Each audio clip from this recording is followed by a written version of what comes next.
Armed troops patrol below the Eiffel Tower as a trickle of visitors brave the icy Paris winter. France has deployed more than 700 soldiers across the capital as fears grow over the potential for reprisals following the military intervention in Mali.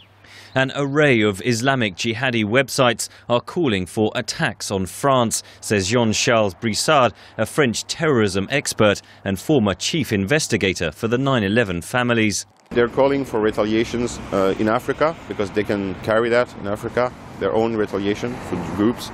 But for France, they're calling for the emergence of new Mohammed Merah. That means they're essentially relying on homegrown terrorism here in France.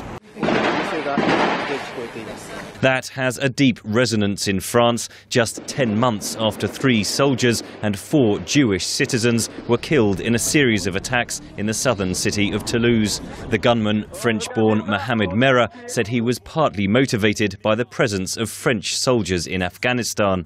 Investigations suggested he was not a lone wolf terrorist.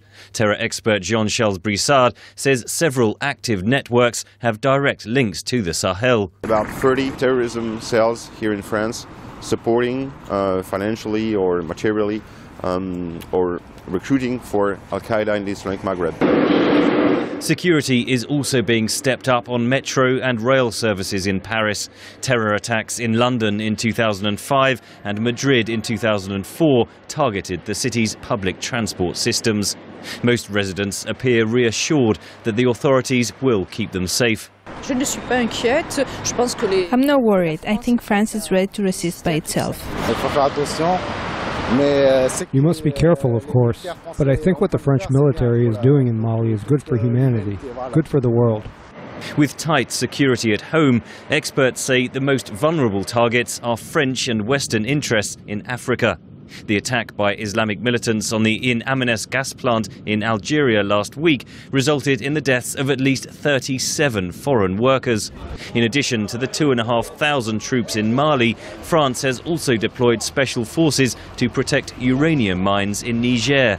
Damien Helly is a visiting professor at the College of Europe. 20% of France's electricity is dependent on uranium in Sahel, and subsequently a large part of European growth is dependent on the health of French economy. Despite the government warning of an increased risk of terrorism, recent polls show 65% of French people back the military intervention in Mali. For most Parisians and tourists, it appears it is business as usual. Henry Ridgewell for VOA News, Paris.